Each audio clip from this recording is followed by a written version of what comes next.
Oke, assalamualaikum warahmatullahi wabarakatuh. Halo YouTube, balik lagi di channel saya PD Sector Melody. Di kesempatan kali ini saya mau membahas sebuah drone ya. Ini ada drone SCRC F5S Pro Plus, pemakaian sekitar 6 bulanan ya. Saya mau berbagi pengalaman di sini ya, karena banyak yang komen di channel YouTube saya. Ada yang bertanya, "Bang, apakah drone-nya pernah landing sendiri?" Terus ada juga yang bertanya, "Bang, apakah drone-nya pernah terjun bebas?" Terus kekurangan dan kelebihannya apa dari drone ini? Oke, di sini akan saya jawab dari komentar-komentar teman-teman. Ini berdasarkan pemakaian saya selama 6 bulan. Apa sih kelebihan dan kekurangan dari drone ini? Terus solusinya apa? Terus juga saya akan bahas tentang perawatan baterai ya. Oke, saya udah bikin listnya di sini. Semoga bisa menjawab pertanyaan teman-teman ya. Untuk poin yang pertama adalah kelebihan ya. Kelebihan yang pertama dari drone SCRC F5S Pro Plus ini adalah dari segi kamera. Drone SCRC F5S Pro Plus ini, kelebihan yang pertama adalah video sudah 4K, jadi udah sekelas dengan DJI ya. Ini udah 4K 30 fps. Tapi untuk teman-teman ketahui, video yang kita record itu tersimpan dari 2 file. Yang satu di penyimpanan HP, yang satu dari memori.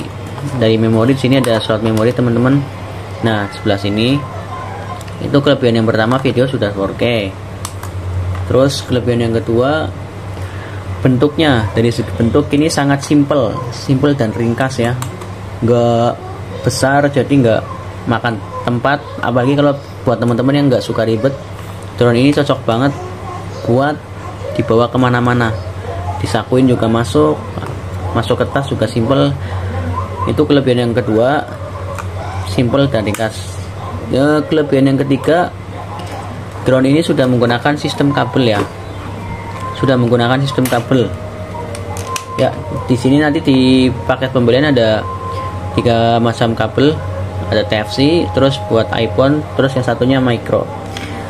Kelebihan yang ini sistem kabel, dimana drone-drone kebanyakan yang masih sebelum ini ya, itu masih banyak yang pakai WiFi. Jadi sinyal frekuensinya nggak begitu jauh. Kalau ini sudah menggunakan sistem kabel. Terus kelebihan yang keempat, dari segi harga. Untuk pemula seperti saya, drone ini harganya cukup ekonomis ya.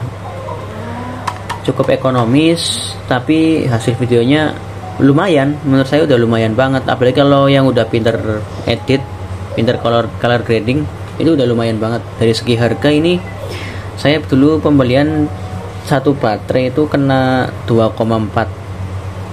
Terus saya nambah beli satu lagi baterai lagi 400.000. Jadi ya kalau di total nggak nyampe 3 juta sebenarnya. Ya waktu itu masih ada promo sih. Waktu itu harganya 2,7 satu baterai. Cuma waktu itu ada promo diskon. Jadi saya dapat harga 2,4. Terus dari kelebihan yang kelima adalah durasi terbang. Terbang drone ini, walaupun baterainya cuma berapa mAh ya, kalau nggak salah saya lupa sebentar, 2000 mAh. Ini terbangnya udah kuat sekitar 23 menit. Itu kalau posisi dia terbang anteng ya.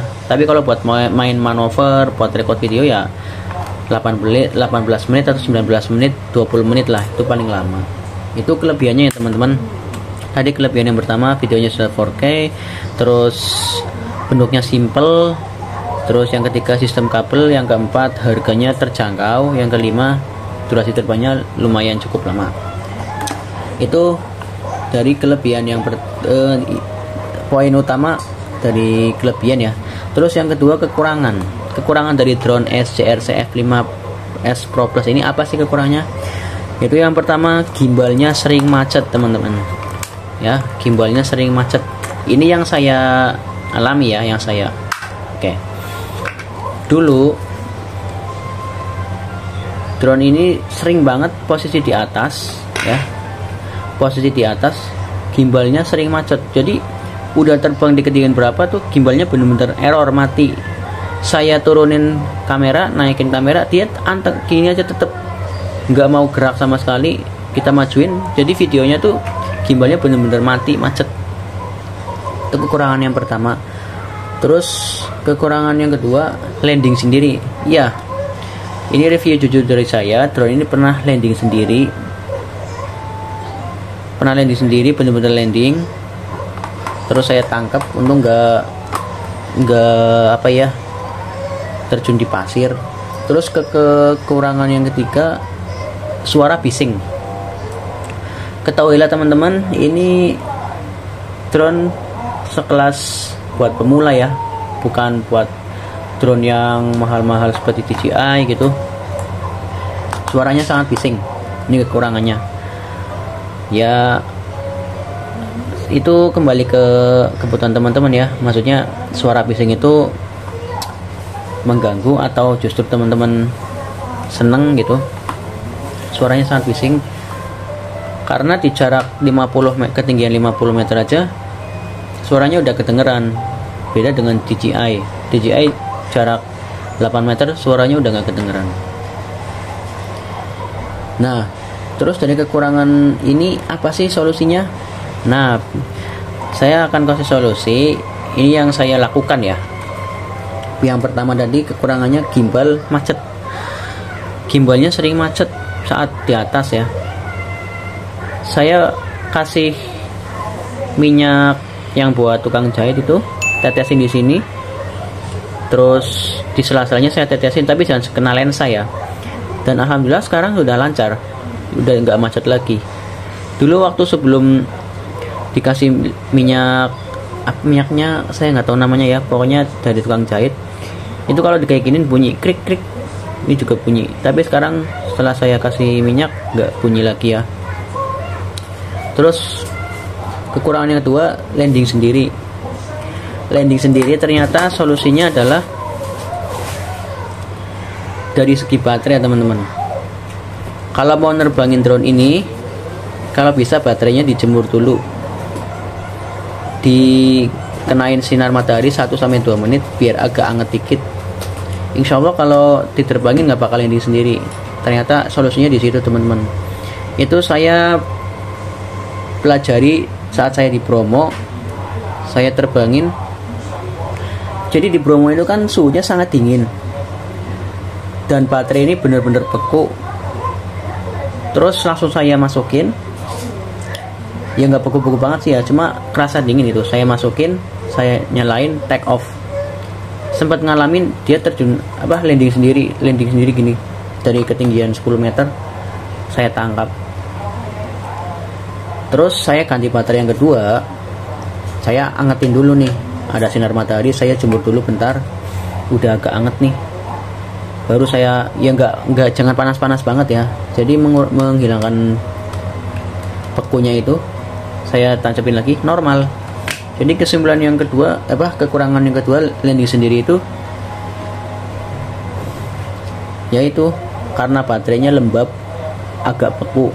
Jadi diamkan dulu deh, kena sinar matahari beberapa menit, jadi agak anget, baru masukin, nggak apa-apa, insya Allah aman.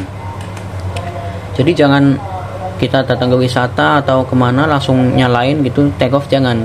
Kita diamkan dulu baterainya beberapa menit. Maksudnya ini kan di dalam dusbox nih, di dalam tas ya, kita nggak tahu di sini suhunya gimana, entah kena AC di mobil perjalanan atau udaranya waktu itu di saat itu nggak begitu panas ya, jadi diamkan dulu di luar deh, nggak apa-apa. Itu berdasarkan pengalaman ya. Terus kalau suara bising, kalau menurut saya jujur sih, kalau suara bising nggak begitu mengganggu buat saya. Cuman kekurangannya jadi pusat perhatian, itu aja. Tinggal gimana teman-teman kalau misalkan terbangin drone ini jadi pusat perhatian, teman-teman malu atau biasa aja, itu kembali lagi ke diri teman-teman masing-masing. Nah, terus pembahasan kelebihan dan kekurangan udah nih. Saya mau bahas sedikit tambahan teman-teman buat perawatan baterai ya. Ini saya pembelian sudah hampir 7 bulan. Alhamdulillah baterainya nggak kembung sama sekali teman-teman. Alhamdulillah baterainya nggak kembung sama sekali. Perawatannya gimana sih? Untuk semua drone, perawatan baterai yang pertama adalah jika drone habis diterbangin, otomatis baterai ini kan panas ya. Panas. Solusi yang pertama perawatan baterai adalah jangan langsung dicas, entah itu pakai power bank atau pakai charger. Jangan langsung dicas, diamkan dulu selama kurang lebih 15 menit, nunggu dingin, baru kalau mau dicas, cas lagi. Itu perawatan baterai yang pertama. Karena kalau baterai masih panas langsung dicas, pasti akan kembung, itu pasti. Ini berlaku untuk semua drone ya. Terus perawatan baterai yang kedua adalah untuk drone tipe ini ya, SCRC. Saya kurang tahu untuk DJI dan lain-lain ya. Sebaiknya kalau drone ini nggak diterbangin dalam jangka waktu yang lama, entah lebih dari 2 hari atau berbulan-bulan, baterai ini kosongin aja, sisain di 40% ke bawah, jangan 60% ke atas. Kalau baterai ini ada dayanya, isinya di atas 50% lah, pasti akan kembung kalau diamin berhari-hari. Tapi kalau di bawah 40%, kan kelihatan tuh persentasenya di HP berapa persen. Nah, kalau mau disimpan nih, terus kita nggak akan take off di jangka waktunya lama karena mungkin kesibukan kerja dan lain-lain, sebaiknya sisakan di bawah 40%. Insya Allah baterai nggak kembung ya. Seperti ini baterai saya, alhamdulillah masih sehat walafiat. 7 bulan bukan waktu yang sebentar. Untuk dunia drone menurut saya lumayan cukup lama ya. Jadi itu perawatan baterainya teman-teman. Pertama, kondisi masih panas jangan dicas. Yang kedua, penyimpanan sisakan di bawah 40% kalau nggak dipakai dalam jangka waktu yang lama, insya Allah aman. Oke, terima kasih dari video saya ini teman-teman. Barangkali ada pertanyaan lagi, kita saling berbagi ya, karena kita salam satu hobi gitu, saling berbagi. Barangkali ada pertanyaan, silahkan tulis di kolom komentar. Kalau saya bisa jawab, insya Allah saya jawab. Kalau enggak, ya nanti pasti ada yang tahu juga. Saling berbagi teman-teman. Soalnya